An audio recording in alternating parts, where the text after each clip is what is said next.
And so I put on 100 pounds. I was in this body for 13 years of my life, basically, my daughter's entire life. And it wasn't for lack of trying. I kept trying, but always in my mind, it was like, you have to do all or nothing because it's the only way you've ever lost weight before. It's not something that comes easy for you. Your hormones, the way your body is built, is just different. And so all my attempts would always be 2 to 3 months attempts. When you have so much weight to lose, it's a huge freaking mountain. It's a big mountain. It's way at the top. You're here at the bottom. It's just so far away. And, you're not dropping 20, 30 pounds in a month. Like, your motivation is just not going to be there. And so, I did everything. I did fasting. I did keto. Welcome to Artists, Icons, and Entrepreneurs, the podcast that dives deep into the stories of trailblazers who shape our world.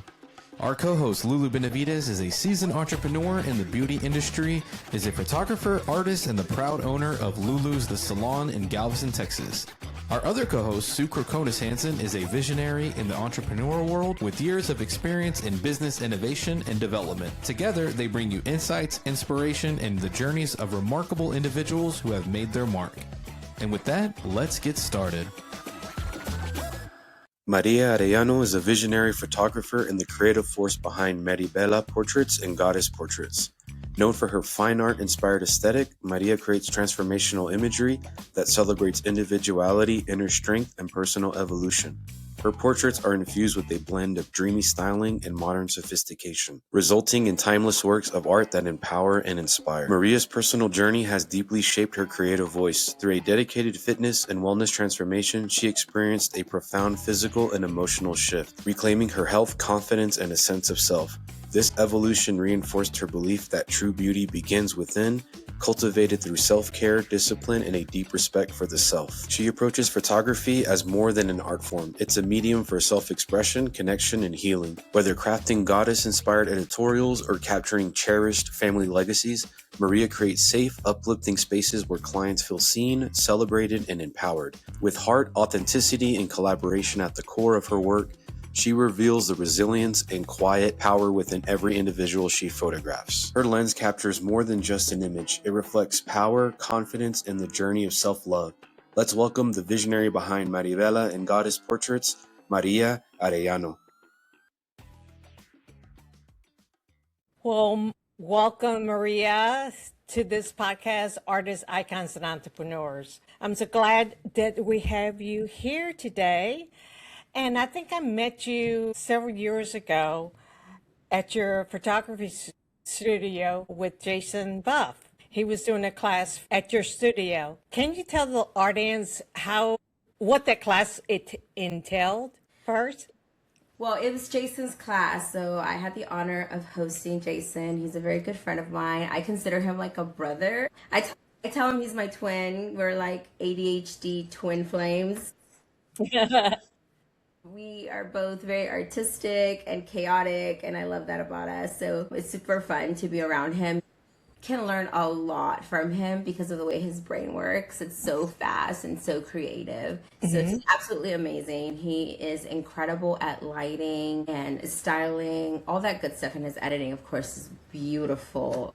So that was always fun. And of course, getting to meet everyone is also so fun. Whenever I'm around him, it's just very collaborative. And we both kind of go back and forth. And it's always a good time. And I feel like he pushes me, which I love. I love being pushed, like, in a creative level. And I love watching him, share his art with everyone else and how everybody else receives it. And I'm also a teacher, and I teach very differently. I have a very different style of teaching. So it's always fun to watch others so that you can learn from them as well and apply the things that you really like, that you're like, oh, I can appreciate how he's sharing this knowledge and how people are receiving it. And that's something maybe I can apply to my own presentation. So that's always really fun. And I always learn something new. We interview so many different people from different walks of life, and a lot of hairdressers, of course, and photographers and artists. And that's why our podcast is called Artists, Icons, and Entrepreneurs, because you're all of that. Everyone that we have interviewed is all of that. And seeing you work, even though you said You do something totally different than Jason, but you learn from him. And I think that's the beauty about everybody that we interview is that you're constantly learning, whether it's lighting, whether, it's setting up the studio. And I noticed as a hairdresser by trade, and there was a lot of photographers there, it's that we're all creative people. And to be have an open mind and to be able to learn from each other, I think that's a blessing. And I saw you actually perform. You got the models for him, you helped dress the models, you had wardrobe. All those things are so important in doing a photo shoot. I have the privilege of working with my youngest daughter's photographer. And matter of fact, we shot this past weekend, and we'll shoot again. But like I said, I'm learning. He tells me what shutter speed to use, and even though we're both using different cameras, and he looks at my image, he says, "Oh, that's a little too dark. Why don't you change the shutter speed or the aperture or whatever?" So I'm constantly learning because I'm a newbie at this. So he's a wedding photographer, but he's shooting fashion because I did the hair. Anyway, we're all learning from each other. Yeah, to me, even if you're a professional, all of that good stuff, you can no longer grow if you are not open to learn new things. The newer, younger, more talented person is going to come along behind you, and you have two options. Either you can learn and grow from them, or you let them, step on ahead of you, And I'm the kind of person that's like, nope, I always want to be innovative. I always want to grow. And I know that I can learn from everyone, from the newbie photographer to the seasoned pro. Like, you can learn something from everyone because we all come into art, especially from a unique perspective, from our own lived experiences, and then you can apply them to your artwork. For me, for instance, I always wanted to be an artist. I wanted to be a painter. That was like my dream. That's how I fell in love with photography, was because of Photoshop. But then I also loved makeup. I also loved hair. I also loved fashion. And styling photo shoots, creating concepts, doing fine art, all of that came together for me, and it brought in all of my strengths and all of my personal experiences growing up, wanting to be in the entertainment business, and then evolving, just being able to apply everything to the artistic portion of it. But then, my own career in like apartment management and stuff like that, being able to transfer that over to actually not just be an artist, but also get paid to be an artist, which was something that I never thought was actually possible. My whole life, everyone was like, "Oh, be an artist, be a painter." Like, that was everybody's dream for me. But I was like, no, I love this so much. Who's going to buy art? I always thought that. I never thought that I could possibly make a living out of it. So to me, photography was like everything I've ever wanted rolled into one. Yeah. So how long have you been doing photography? I started learning when my soon-to-be 13-year-old was born, because the photography I wanted was very expensive. I didn't want just the digitals. I wanted the artistic stuff. And so after I did her newborn shoot, and then I invested in another mini session, which was about 9 months old, I was like, man, when taxes come around, instead of using that money to do another photo shoot, I'm going to use that money to buy a camera, because then I can do all the photo shoots I've ever dreamed of, and be as artistic as I want, instead of, using that money for a photo shoot. And so I did. And I used to love my job. I was an apartment manager and I loved it. And like every year I was getting a promotion. So I was only in that business for about 5 years, but I quickly grew in that business to where I had my own property and everything. And I was like, I hate this. I hate this. The more I fell in love with photography, the more I was getting to do it, the more I started to hate my job. And it was literally like I was just counting the hours to get off work so I could grab my camera and I could practice. And I would get no sleep because I would get off work, pick up my baby, photograph her, and then learn how to edit all through the night. And I would stay up till like 4 o'clock in the morning with a bottle of wine, learning how to Photoshop. Yeah. Maybe get 2 hours of sleep, get up, go drop her off, and then get back to work. So I could be at work by 8. It was crazy and it was hard. And I did that for about 6 months until I just couldn't do it anymore, where I got in trouble because they realized I was doing so much photography. They thought I wasn't working, which I was, because my property was awesome. It was 100% occupied, okay? But they could just see that my passion for this was growing, and my boss had like a heart to heart with me, and I was just like, I had to sit with my now husband, and I was like, can I try this? Can I actually go full force on this? Because this is what I want to do. This makes me so happy. So he was like, okay, try it for 6 months. I will make sure, we're a 2-person household income. And he was like, if you make this for 6 months, then, you're good to go. And if not, you can.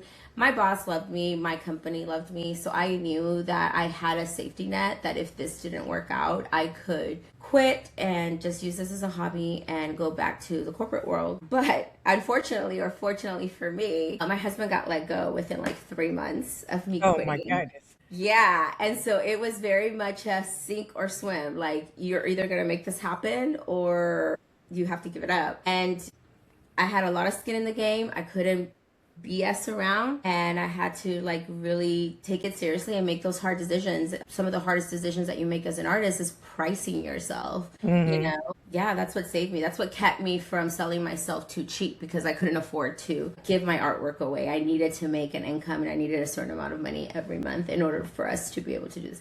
Thankfully, my husband got his job back very quickly, but that was like the perfect push to set me off. It was great. Yeah. And where did you learn your how to price your work? I always say I was a student of YouTube and Facebook. Facebook groups like really were blown up. This was like in 2013, 2014. My daughter was born 2013. So 2014 is when I started to learn, and I decided to quit my job in 2015. But the Facebook groups were really, really good. There was one specific Facebook group that taught me editing, and it was called Photographer's Playgroup. I believe that it's still around. But as a beginner, I would go in there and I did not know how to take these photos, but people would take photos that I wanted to take. They would, they would load their raws, and they would allow you to play with them and edit them and give them your spin. And so I would practice on the images that I wanted to take, but other people were taking. And so then I could see their settings, I could see the lighting. And so I learned, okay, this is the kind of image I want to get out of camera. This is the settings that they have. This is the lighting situation. And then I would be able to go and do that myself. And then, I would get to play and edit all throughout the night. And then as far as the business goes, at the time, Creative Live was pretty big. So I was following like Sue Bryce and stuff like that. So I learned about IPS from there. And then there was also an IPS group as well. So I learned a little bit about pricing there. And then just going back home and testing it out.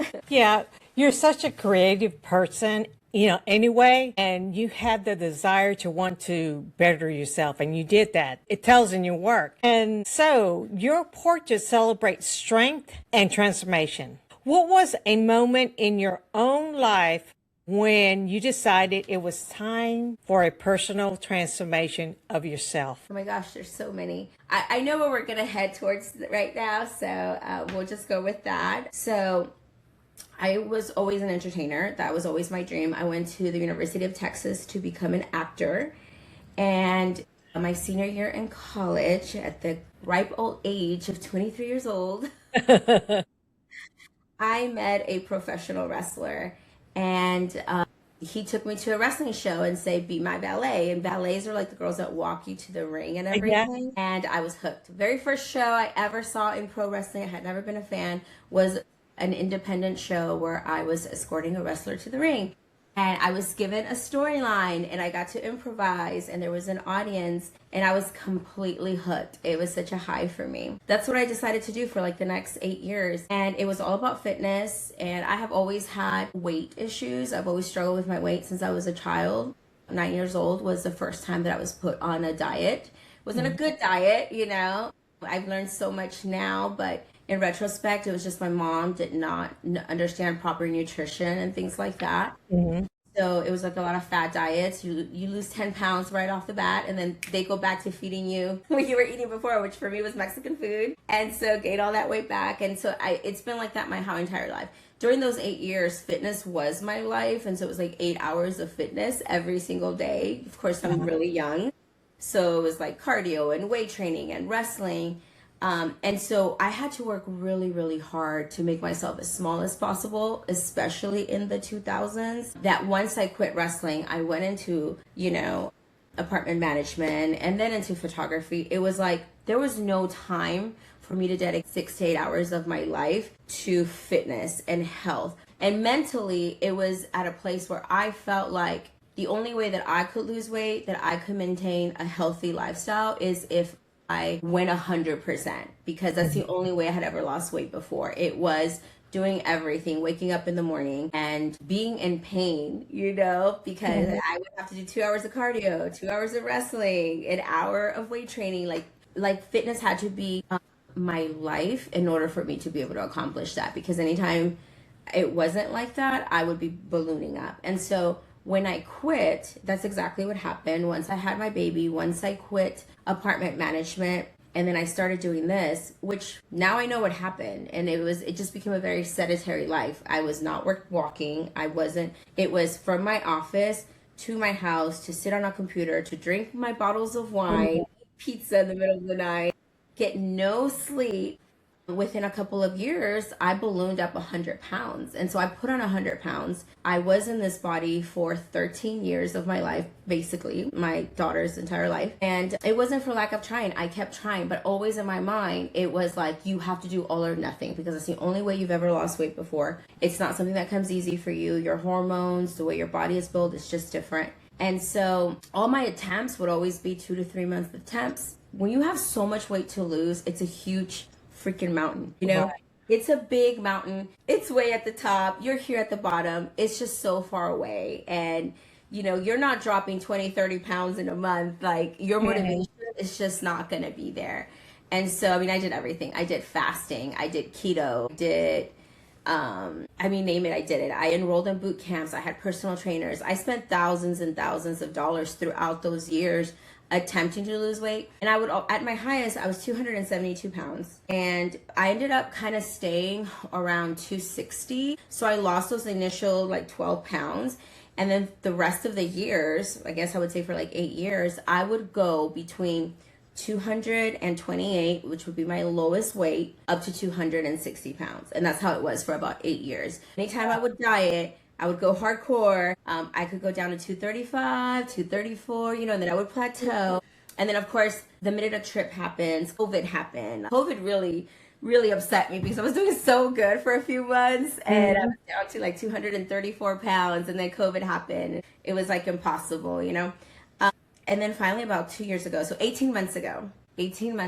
Oh, now I even tried GLP-1s. I tried semaglutide as well in 2023. I did for a few months, and I lost 15 pounds. And then the same thing, plateaued. Nothing happened. So finally, 2 years ago, 18 months ago, there was an app. And I don't want this to turn into a commercial, and I feel so bad. Why? Well, that was my transformation, right? It was finally this happened. I don't get paid by the app at all. I'm so passionate about it, because to me, it saved my life. It saved me so much money.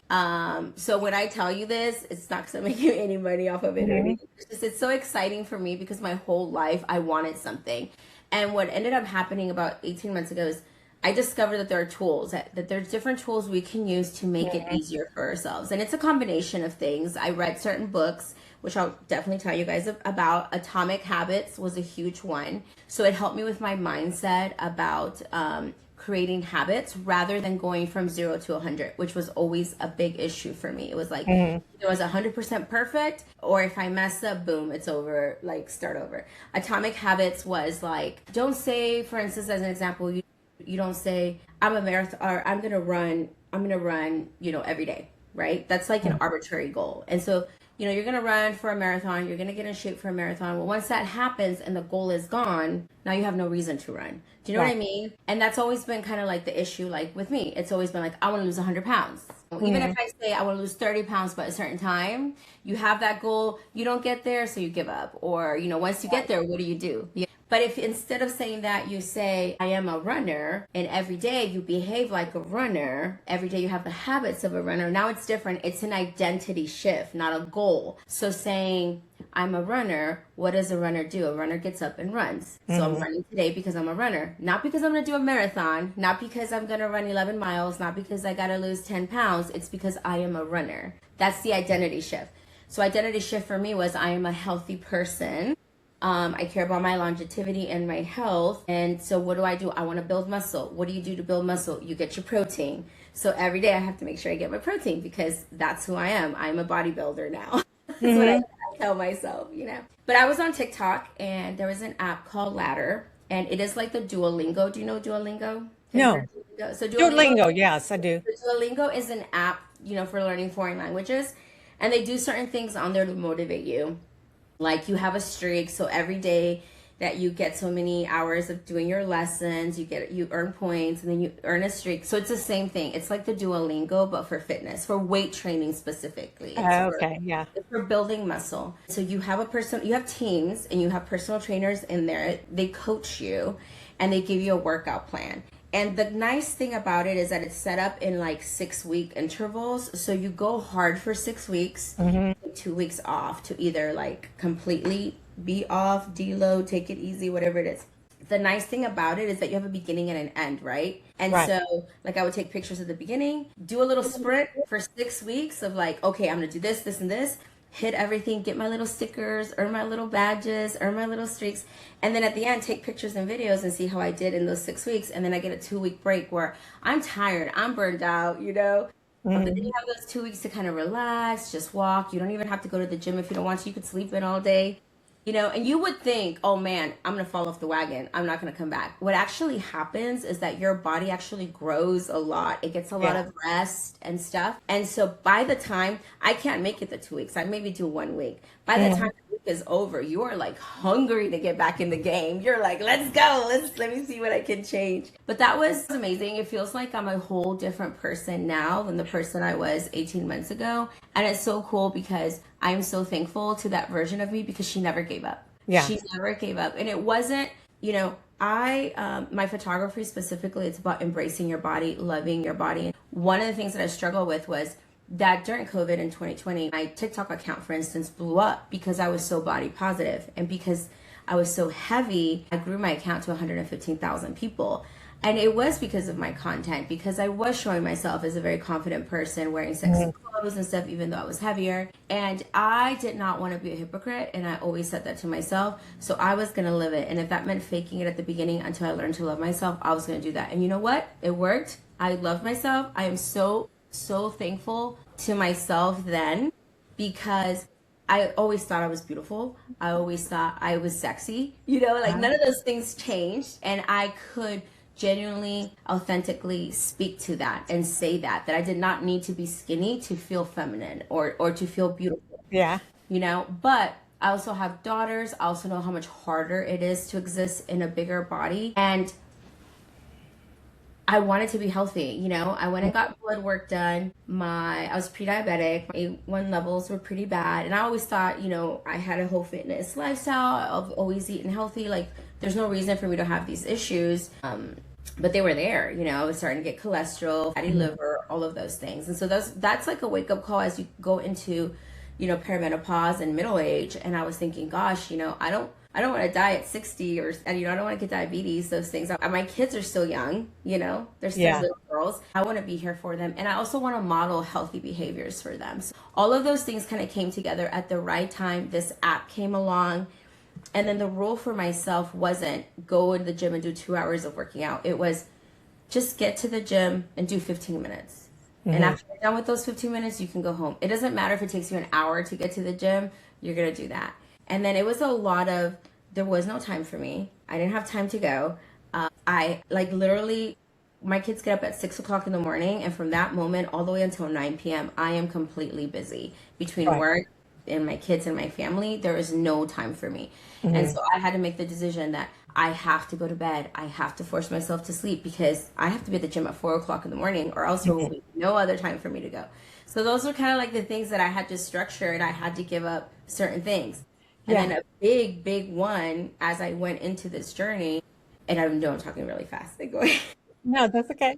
It was my drinking problem. My husband had been worried about it for a long time, and he would mention it for me, but like, you know, he never wanted to be a jerk about it. So he was never like, oh, you're an alcoholic or you're this. He would make jokes, but I would just like, whatever, you know, it would help me focus because I'm not on medication for my ADHD. Having a nice little buzz would help me with editing, would help me with, being creative and stuff like that. And I became dependent on it without realizing what I was doing. But especially after COVID, here in Houston, they allowed us to go to restaurants and buy alcohol and bring it home, right? And so what I would do is I would buy half a gallon of frozen margaritas and I could drink that by myself at home. And I started to do that every single day. Do you know like Wow. how bad that is? Like, and I didn't feel like I was eating because I'm like, oh, I'm eating like once a day. Yeah. But that Yeah. once a day, I'm having my fajitas with avocados and cheese and sour cream. And then I'm drinking half a gallon of frozen margaritas. You know what I Yeah. mean? Like, okay. It's time. I gotta do something. Yeah, but you don't see that at the time because you're like, I don't eat all day. I'm too busy. I'm at my feet. I literally thought that I was on my feet all day because I was, and I would come home and I would be completely swollen, unable to walk. My back would hurt so bad, and it was like, oh, I'm on my feet. But once I got my stepper, my watch, and started looking at my steps, I was lucky if I hit 2,000 steps a day. Yeah. Explain it to me because I'm standing taking photos all day, but then I'm editing, I'm doing sales, I'm doing a lot of marketing. Everything's on the freaking computer. Yeah. Yeah, Everything. it is. And realizing that when I got my watch and I realized, oh my God, I'm not even getting 2,000 steps a day. This is no wonder. Like, no wonder. It's not even a eating issue. It's a movement issue as well. I'm not moving at all, and that's why I have back problems. I was getting carpal tunnel as well. And as, months go by and like you start to shed this weight and stuff, it's not even about how you look, even how people treat you. Because let me tell you, people treat you very differently. Very, Yeah. I'm still the same person, but I am treated very differently. And I have people that have never been overweight before try to argue with me about this. Like it's in my head. Dude, I existed in that body for so long. I was non-existent for about a decade. And it was so shocking to me within like 6 months. Within just 6 months, that's how fast it happened. Being seen, going places and men looking at me now, people hitting on me. Like it was creepy because I was not used to it anymore. Yeah. It would like freak me out. It's a shame that people perceive you a certain way because of what you look like. So you had all this weight and they treated you a certain way, and then now you shedding this weight and you're treated differently. You talked about, the mindset. As for yourself, you have to change that mindset. And that's the beauty about it. You have to determine whether you're going to change or not, whether you're going to be healthy or not. Maria, did you have a personal trainer or did you do this all through an app? So we do have a trainer. We have a coach within the app. I mean, she's got like 10,000 people on her team, so it's not like you get like all this one-on-one, but I'm special. I'm just kidding. But you have a team, people are in there, you have questions, they answer them, your coach answers your questions as well. And then I started sharing my journey, so I think I did stand out a little bit, and she was able to recognize me and see me because I was also there at the very beginning of her journey with the app. She was a brand new coach. So I'm one of the original team members. Yeah. So I think it was a lot easier to stand out back then. And then just to see how committed I was and how much of a cheerleader I was for her because I was like obsessed with her because she changed my life. Like I Yeah. really felt personally like I owed her so much. When I talk to you about like the amounts of years and thousands of dollars that I spent trying to get my health back, and then to find someone that educated me in a way that didn't feel judgmental. There was no shame at all. And it just made sense. And so she would give us, like, she plants the seed, and then it's on you to go and research for yourself and look at the science. And the things that we know now, we didn't know back in the 2000s when I was a young woman. Like when I was a young woman, there were no women in the weight room. It was all boot camp. It was HIIT style workouts. It was cardio, high repetition so that you can tone up. Right. And now it's put on muscle, especially at our age. Put on as much muscle as you can, get as strong as you can. It's about building, not making yourself smaller. And then it's about feeding yourself. And you want to feed that muscle in order for that muscle to grow. It's a totally different mind shift from let me starve my body so I can get small. And that was easier for me to get in line with. To be like, I just put in an hour to grow this butt that butt ain't gonna grow if I don't feed it. So what am I gonna do? So let me go home immediately and have my carbs and have my protein. And carbs are delicious. Do not, I love carbs. Okay, I love it. I eat my rice. I eat sweet potatoes. I eat bananas. I have chocolate. Yeah. All of the things. I just, kind of like learning when is a good time to eat those things, when maybe you should just maybe you can't have it right now, but you can have it tomorrow, kind of mentally doing that. And then just understanding that I didn't have to suffer to do it.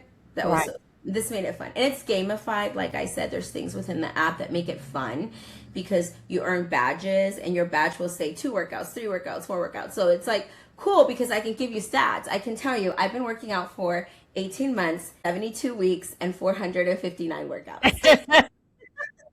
Because it's all in the app and it's telling me 73 weeks. Actually, I just saw today, once you do your 3 workouts you earn the streak, and so I finished my 3rd workout today for the week, and so I earned my streak, so I'm at 73 weeks now. But it's like, it's so cool because you don't want to mess up your streak, you want to look and see everything. It's like a stickers work in your brain, like we're still kids at heart, all of those things. But learning, like, I don't like cardio. I've never liked cardio. I don't want it to hurt. I don't want to be breathing hard. I don't have to do that to lose weight. As long as I'm moving my body and I'm walking is the most gentle way. If you don't do anything else, if you don't go to the gym, you don't change anything else, but you make sure you're getting enough protein and you're walking, you want to walk like 2 hours a day. Right. I hate to say it. It's really hard. For me, it feels like a full-time job. I literally have to make sure after I eat that I go for a 10-minute walk. I set my timer because it's so boring to me. Yeah. Unless I'm walking outside. I live within a 20-minute walk from the studio. And so now I walk to the studio and I walk back. I get 40 minutes right there. And that takes care of about 4,000 steps right there. As long as I do that every day, that's half my steps. And, try to get them early in the morning. So after I drop off the girls, try to get in a 30-minute walk. Like, anytime you can walk, like, I park as far away from the door now as I can to kind of sneak in the steps because before you would sit there and wait for people to move from the parking spaces that are by the door because you don't want to walk far away. No, now I'm like, let me go to the end of the parking lot and park over there because that little 10-minute walk takes care of 1,000 steps for me. I know. I have a personal trainer.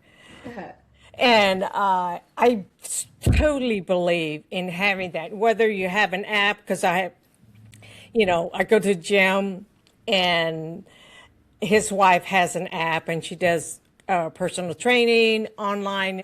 Everything that you're talking about, she does and he does too. But at my age, because I'm a lot older, is that I've always had a personal trainer, but just having someone to tell you whether you're lifting correctly, whether you're bending your knees or you're locking your knees, someone to tell you that you need to do it another way. There's another way to do it so you don't hurt yourself. I think it's so rewarding. And you can tell by your conversation that, yeah, you lost all this weight, but you wanted to. Mm-hmm. You wanted to. That was in you anyway, but you had to change your mindset in order for you to drop the weight. So have you seen a difference in your photography, how you see women today? I think I can connect with them in a different way. I've shared my own journey online.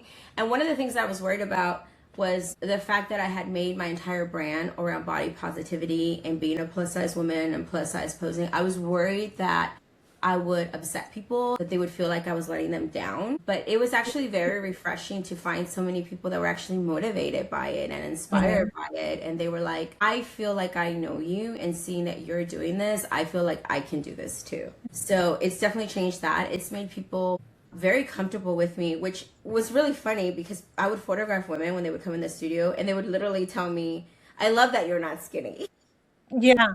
I love that you look like me or you have this because it makes me more confident. I know you're not going to judge me when I get naked in front of you, because I know you're overweight like me, or because you're overweight, Now you inspire me. I'm following your journey. they don't feel like they're being judged by me because they know I've been there. So I know what they're feeling, you know. But then I also know, like, I'm also doing this for myself, and I've tried to record my journey. And like, I did a boudoir shoot when I had already lost a little bit of weight. When I was 4 months into it, I did a boudoir shoot specifically because I wanted to honor my journey and where I was at that point. It's on my YouTube as well. And I was like, I did this and like showed off my skin and my belly, and I did all of that because I wanted people to see. And I was like, I'm still gonna create beautiful art, and so we still do it. And I think it makes me genuinely, it makes me understand women when they're in front of me and understand their insecurities, especially when they're heavier, and the limitations. Because like I said, after a while, I realized all of the things that I had lost when I was in a bigger size. The anxiety I used to have about flying was horrible. I was so nervous if I ended up in the middle seat because I like Southwest, you know, and Yeah. how people would treat me there. And it's so funny because after I lost weight, I actually had a conversation with this girl, and she was like, I was like, how was your flight? And she immediately started just, oh my God, just complaining about having to sit next to a big woman. And I was just like, well, just so you know, she was more uncomfortable than you were. You know what I mean? Like, it really upset me. And I couldn't believe she was telling me all this. But I was like, that was Yeah. me. That was me. Yeah. Yeah. Like, read the room. But yeah, like that. Going to theme parks with my daughters and not being nervous about whether I would fit in the seat, whether I was gonna have to sit. Like, I was missing out on so many things because of my size without even realizing it. Climbing up and down the stairs was getting hard. My breathing, like, I make a lot of content and I would make videos, and I have one particular YouTube video that I cannot watch now because I can hear how I'm breathing, and it's like I'm trying to talk and shoot, and I didn't realize it at the time, but I can hear it now. Like, I was like, Wow. Yeah. yeah, and it scares me when I see that I did not because you just get so used to living that way, you don't realize how much you've lost because it happens in small increments over a long period of time. And then once that weight came off, which I'm 65 pounds smaller, but in terms of like fat, it's all fat because I do the body scans and everything. I've kept all of my muscle. Something that people may not know is the heavier you are, you actually have a lot more muscle than people who are Yeah. size, because you're carrying so much weight that your bones and muscle end up developing from the weight that you're carrying. So you actually have stronger bones and more density than someone who's smaller, especially as we age. People that are smaller, if they don't weight train, they end up with more bone loss because they're not lifting heavy loads. But like a heavier person, a lot of times you are protecting your bones because you're so much heavier. But thankfully, because of the diet plan I'm in, because I eat appropriately, I don't undereat. I feed myself like I'm supposed to. So there's nothing crazy about that. It's very slow moving. There's a lot of plateaus. I mean, I can go, my last stall lasted 6 months where I didn't lose a single pound. However, obviously I was losing fat, everything recomps, but I didn't lose a single pound for 6 months. And I feel like my mindset years ago would have been to just give up. But because this is a lifestyle for me now, and I'm not doing this to lose weight, I'm doing this because I love it now, and Right. I love to put on muscle, and I want to see what I can do with my. It's like sculpting when you're Yeah. like doing the bodybuilding program. It's like you're a sculptor and you're trying to sculpt your body. I'm trying to create an hourglass with my body. So it's like, whether I lose weight or not, all I care about is the muscle developing where I want, and is the waist getting smaller. Yeah. Because I told myself whenever this happens, and that's not to say I don't get frustrated. I do get very frustrated. But what I've told myself, even from the beginning, is like, I don't care what the scale says. I don't care if the scale says I'm 200 pounds and I never get underneath 200 pounds. If I'm a size 3 or 4, do you think it's going to matter? No. And I have, I went from a size 24 to a size 9, and it's only 65 pounds. So Wow. I'm like, yeah, it doesn't. And I think now you can relate that to your clients that you photograph because you were there and you're not ashamed of it. I mean, yeah, you went through some stuff, but yet just going through it, that you're able to tell your client that. Well, and And I also, think that's wonderful. even my smaller clients, right? Because when I was in a bigger body, I would photograph these women that I thought were so perfect, right? They have my dream body. And I would be like, why are they so insecure? I don't understand. Yeah. I'm like, God, you're like gorgeous. Like, what is wrong with you? But, as I've lost weight and I've understood the journey is like, as a woman, we're constantly shifting the goalposts. We're judging ourselves not based on where we came from. Because like Maria, 18 months ago, would dream to be where I'm at now. She could not even imagine that I have the lifestyle that I have now. What do you mean I get up at 3 o'clock in the morning every day? What do you mean I'm only eating 1,800 calories a day? What do you mean I'm walking for 2 hours a day? Like, no way. No way. That is completely not something that I could even fathom. But like the person that I am today is like, oh, look, I have this role. Oh, look, I have excess skin. Oh, look, I need to do this. I need to do that. And that's what's happening to the women that I'm photographing too. It doesn't matter if they are 110 pounds with 0% body fat. They are going to find something that they are going to feel like is not good enough. And some of the most insecure women are the women that you look at that have had all the plastic surgery and they are beautiful and they're just constantly, because of the way our society is, the things that we see on social media, we are constantly like aiming to achieve something that's not attainable. You're looking And at not realistic. it's not realistic. And I think that it's made me just have more compassion for women, I think, and understanding. And when I have these conversations with them, I can say, hey, guess what? I understand you're just going to always move the goalposts. We just have to come to a point in our lives where we say, I have to be present in my body and I have to love myself where I am in my journey today. Because when is that going to be? Because when I'm in my deathbed and I'm 80, do you think I'm going to care that I'm going to have a flat stomach in my 40s? No. Yeah. Not. Right. I'm going to be like, God, can I just be here one more day? When you change your perspective from let me be beautiful and be perfect to I want to live every day and enjoy every moment.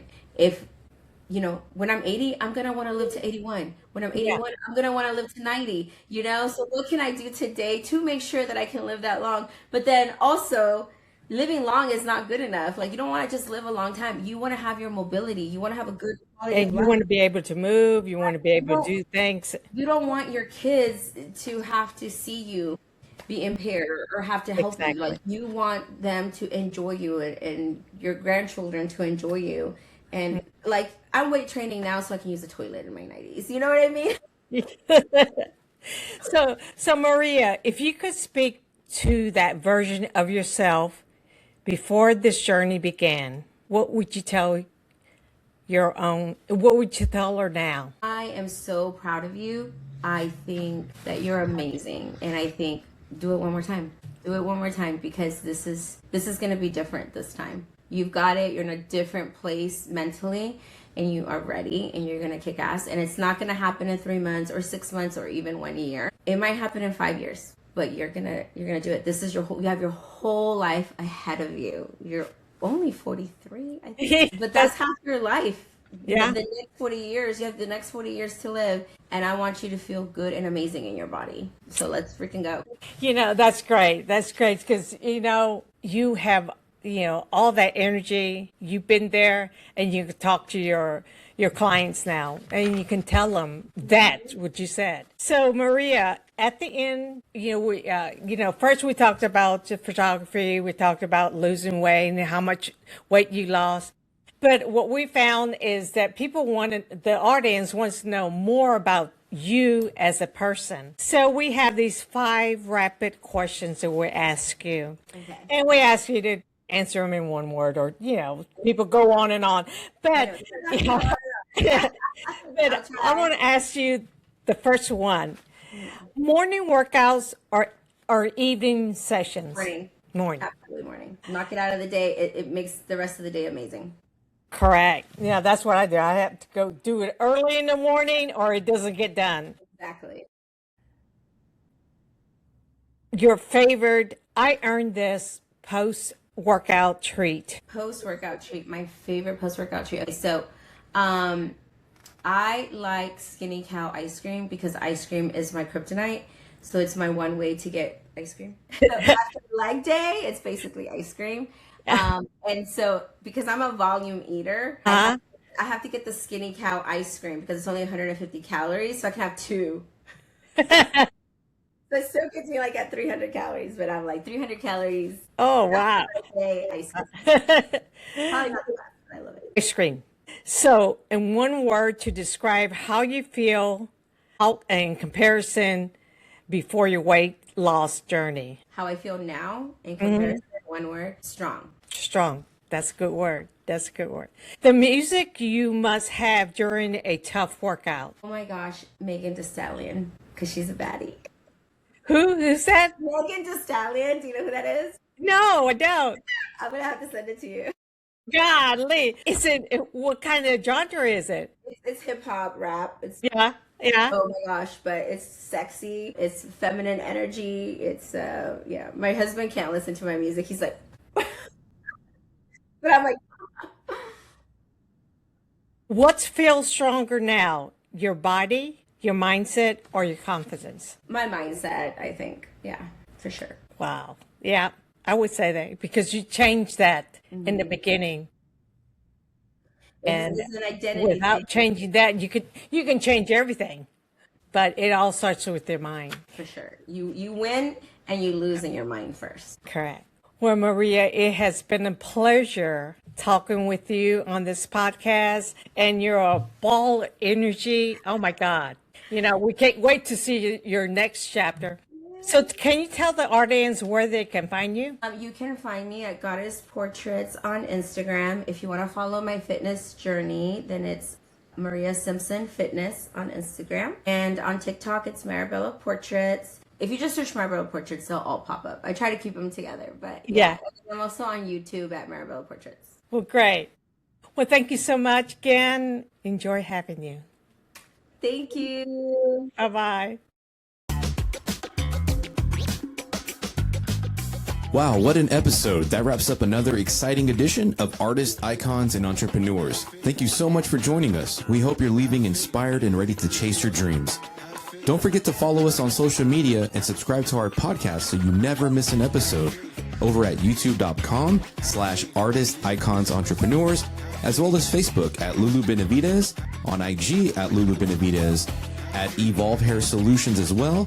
And don't forget to visit our website at lulubenavides.com and evolvehairsolutions.com to stay updated.